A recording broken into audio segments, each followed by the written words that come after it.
નમસ્કાર દર્શક મિત્રો, ફાસ્ટ ન્યૂઝ ઇવનિંગ બુલેટિનમાં હું ઉદય રાવલ આપનું સ્વાગત કરું છું। બુલેટિનની શરૂઆત કરીશું ઉમરગામના મુખ્ય સમાચારોથી। વલસાડ જિલ્લાના ઉમરગામ તાલુકાના બિલાડ પોલીસ મથક વિસ્તારમાં લગ્ન પ્રસંગે આવેલા પરિવારના સગીર વયના બાળકનું અપહરણ થતા ચકચાર મચી ગઈ હતી। અપહરણની ફરિયાદ બાદ વલસાડ જિલ્લા એસપી ડોક્ટર કરણરાજ વાઘેલાએ 8થી વધુ ટીમો બનાવી મેગા સર્ચ ઓપરેશન શરૂ કર્યું હતું। બાળકની શોધખોળ કરી રહેલી વલસાડ જિલ્લા એસઓજી અને એલસીબીની ટીમે ડ્રોનની મદદ લીધી હતી। વલસાડ જિલ્લાની પોલીસના સઘન પ્રયાસોની ફળશ્રુતિ સ્વરૂપે 36 કલાક બાદ બાળક હેમખેમ મળી આવ્યો હતો। બાળકને સારવાર અર્થે હોસ્પિટલ ખાતે ખસેડી અપહરણકારોને ઝડપી પાડવા પોલીસે ચક્રો ગતિમાન કર્યા છે। બિલાડમાં બાળકના અપહરણની ઘટના સંદર્ભે વલસાડ જિલ્લા એસપી ડોક્ટર કરણરાજ વાઘેલાએ વિસ્તૃત જાણકારી આપી હતી। બાળક જે પોતાના મોસાળમાં લગ્ન પ્રસંગમાં આવેલું હતું એ બાળક ગુમ થવાની એક હકીકત મળી હતી। લગ્ન પ્રસંગમાં છેલ્લા 3 દિવસથી 20 થી 23 ડિસેમ્બરની વચ્ચે એ પોતાની માતા અને પોતાના પિતા સાથે લગ્ન પ્રસંગમાં આવેલું હતું, મોસાળમાં એના મામાના લગ્નમાં।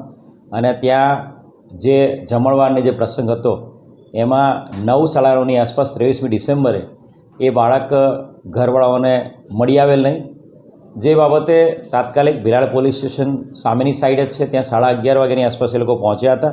લોકલ લેવલે શોધખોળ કર્યા બાદ પોલીસ સ્ટેશનમાં રાત્રે જ માઇનોર દીકરો છે, સગીર વયનો દીકરો છે, એટલે તાત્કાલિક ગુનો દાખલ કરવામાં આવ્યો હતો। અને છેલ્લા 2 દિવસથી crime branch, SOG, Vapi town, Vapi GIDC અને ડુંગરા પોલીસ સ્ટેશન, તમામ પોલીસ સ્ટેશનની ટીમો ભિલાડ પોલીસ સ્ટેશનની ટીમ સાથે સતત મદદમાં હતી, સતત સંપર્કમાં હતી। અલગ અલગ જે વિસ્તાર છે ગુલશનનગર બિલાડનો, ત્યાં આખા એરિયામાં થરલી સર્ચ એન્ડ કોમ્બિંગ કરવામાં આવ્યું હતું। તમામ અવાવરૂ પ્લેસીસ પર ચેક કરવામાં આવ્યા હતા। તમામ રેલવે સ્ટેશન, તમામ બસ સ્ટેશનના સીસીટીવી ફૂટેજીસ ચેક કરવામાં આવ્યા હતા। સાથે સાથે વાપીના અલગ અલગ ઇમરાનનગર, ભડકમોરા એ વિસ્તારોમાં પણ અને વાપી રેલવે સ્ટેશન પર પણ search operation, CCTV camera search અને કોમ્બિંગ કરવામાં આવ્યું હતું। આજે એક સફળતા આમાં મળી છે। આજે સવારે 1 વાગ્યાની આસપાસ વાપી ગ્રીન એન્વાયરમેન્ટ કંપનીની બહારની સાઈડ, જે હાઈવેની નજીકનો જે એરિયા છે, જાડી ઝાંખરાવાળો એરિયા, ત્યાંથી બાળક સદનસીબે સારી હાલતમાં મળી આવ્યું છે। બાળક જીવતું છે, બાળક સ્વસ્થ છે। બાળકને તાત્કાલિક હરિયા હોસ્પિટલમાં એડમિટ કરવામાં આવ્યું છે અને ત્યાંની આગળ સારવાર ચાલુ છે। બાળક કયા સંજોગોમાં ગુમ થયું હતું અને બાળક કોની સાથે ગયું હતું, આ તમામ દિશામાં હાલ પોલીસ તપાસ કરી રહી છે। અને બાળક જ્યારે બોલી શકવા માટે અને પોલીસ સાથે પૂછપરછ કરવા માટે એની હેલ્થ બરોબર હશે ત્યારે ડૉક્ટર સાહેબની મંજૂરી આધારે એ બાળકની ચાઇલ્ડ વેલફેર ઓફિસર અને મહિલા અધિકારીની હાજરીમાં, એના માતા પિતાની હાજરીમાં પૂછપરછ કરવામાં આવશે અને વધુ આગળની કાર્યવાહી હાથ ધરવામાં આવશે। Thank you. વડાપ્રધાન નરેન્દ્રભાઈ મોદીના નેતૃત્વમાં ભારત સરકારે 26મી ડિસેમ્બર વીર બાલ દિવસને રાષ્ટ્રીય દિવસ તરીકે જાહેર કરેલ છે। 26મી ડિસેમ્બરે 10મા શીખ ગુરુ ગોવિંદસિંહજીના પુત્રો સાહિબજાદા બાબા જોરાવરસિંહ અને બાબા ફતેહસિંહજીની શહાદતની યાદમાં વીર બાલ દિવસની ઉજવણી કરવામાં આવશે।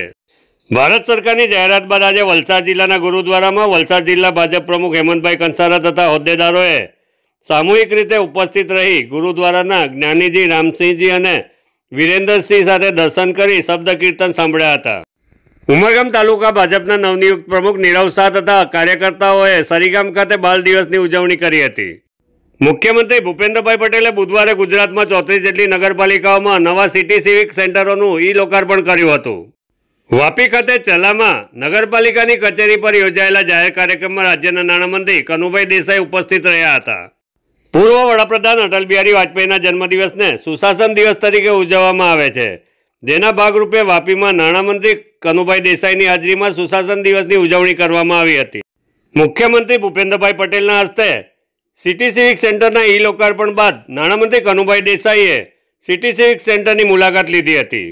સિટી સિવિક સેન્ટરમાં શહેરીજનોને સિંગલ વિન્ડોથી 10થી વધુ સેવાઓનો સરળતાથી લાભ પ્રાપ્ત થઈ શકશે। સુશાસન દિવસ નિમિત્તે યોજાયેલ કાર્યક્રમમાં ઉપસ્થિત નાણાં અને ઉર્જા મંત્રી કનુભાઈ દેસાઈએ જણાવ્યું હતું કે ઉર્જા વિભાગ દ્વારા યુનિટ દીઠ ફ્યુઅલ ચાર્જ 40 પૈસાનો ઘટાડો કરવામાં આવ્યો છે। આ નિર્ણયથી રાજ્યના 1.75 કરોડ વીજ ગ્રાહકોને ₹1120 કરોડનો ફાયદો થશે। વાપી નગરપાલિકા ખાતે યોજાયેલ કાર્યક્રમમાં વલસાડ જિલ્લા કલેક્ટર નૈમેશ દવે, વલસાડ નગરપાલિકા પ્રમુખ, હોદ્દેદારો તેમજ મોટી સંખ્યામાં નગરજનો ઉપસ્થિત રહ્યા હતા। દેશમાં ગુજરાત ઉર્જા એટલે કે પવન ઉર્જા, સોલાર ઉર્જા અને હાઇડ્રો પાવર આ બધામાં સમગ્ર દેશમાં નંબર 1 છે અને લગભગ 30,000 મેગાવોટ રિન્યુઅલ ઉર્જા સાથે ગુજરાત આગળ વધી રહ્યું છે ત્યારે વીજળી, સોલાર અને પવન ઉર્જા એ સસ્તી વીજળી છે અને એના લીધે હવે આપણે લોકોને વીજળી સસ્તી મળે એ માટેનો પ્રયત્ન શરૂ કર્યો છે અને એના પ્રથમ ભાગ રૂપે ઓક્ટોબરથી ડિસેમ્બર સુધી અને ત્યાર પછીના સમયગાળા માટે જ્યાં સુધી વીજ નિયમનનું બીજું ટેરિફ ડિક્લેર નહીં થાય ત્યાં સુધી 40 પૈસાનો ઘટાડો કર્યો. 1120 કરોડ જેટલો લાભ દરેક ગ્રાહકોને થશે. એમાં ઉદ્યોગો અને ગ્રાહકો તેમજ ખેડૂતો બધાનો સમાવેશ થાય. 31મી ડિસેમ્બર નજીક આવતા જ વલસાડ જિલ્લા પોલીસ દારૂબંધી કડક બનાવવા પ્રયાસ કરી રહી છે. વલસાડના ડુંગરીના ચરવાડા ગામ નજીક એક ખુલ્લી જમીનમાંથી બિનવારસી હાલતમાં મોટી માત્રામાં દારૂનો જથ્થો મળી આવ્યો હતો. ડુંગરી ગામના દાંતરાઈ ફળિયા વિસ્તારના લોકોએ પોલીસને જાણ કરતા પોલીસ સ્થળ પર આવી પહોંચી હતી. બિનવારસી હાલતમાં પડેલા દારૂનો જથ્થો કબજે લીધો હતો. કુલ 1.15 લાખથી વધુની કિંમતનો દારૂનો જથ્થો મળી આવ્યો હતો. જંગલજાળી વિસ્તારમાં દારૂનો જથ્થો કોણ લાવ્યો અને કોણે છુપાવ્યું તે અંગે પોલીસે તપાસ શરૂ કરી છે. રાજ્યના પડોશમાં આવેલ સંઘ પ્રદેશ દાદરાનગર હવેલીમાં દારૂનો ગેરકાયદેસર જથ્થો ઝડપવા ગયેલી એક્સાઇઝ વિભાગની ટીમ ઉપર બુટલેગરોએ હુમલો કર્યો હતો. દયાત ફળિયામાં બનેલી ઘટનાને પગલે પ્રદેશની પોલીસ પણ દોડતી થઈ ગઈ હતી. બુટલેગરો વાહનોમાં તોડફોડ કરી ફરાર થઈ ગયા હતા. સંઘ પ્રદેશ દાદરાનગર હવેલીમાં એક્સાઇઝ વિભાગ દ્વારા પ્રદેશમાં દારૂ ગેરકાયદેસર વેચાણ અને હેરાફેરીને રોકવા માટે કાર્યવાહી કરવામાં આવે છે. એક્સાઇઝ વિભાગના અધિકારીઓ મળેલી બાતમીના આધારે દયાત ફળિયામાં તપાસ અર્થે પહોંચ્યા હતા. તપાસ અર્થે પહોંચેલી એક્સાઇઝ વિભાગની ટીમના અધિકારીઓ પર બુટલેગરોએ અચાનક હુમલો કરી 2 જેટલી કારોમાં તોડફોડ કરી હતી. ઘટના અંગે પોલીસને જાણ થતાં પોલીસની ટીમ ઘટના સ્થળ પર આવી પહોંચી હતી. બુટલેગરો દ્વારા જે કારમાં દારૂ ભરવામાં આવી રહ્યો હતો તે કાર અને ત્યાંથી મળેલા દારૂના જથ્થાને કબજે કરી ફરાર બુટલેગરોને શોધવા તજવીજ હાથ ધરાઈ છે. ફાસ્ટ ન્યૂઝ ઇવનિંગ બુલેટિનમાં આજે બસ આટલું જ. આવતીકાલે ફરી મળીશું. નમસ્કાર.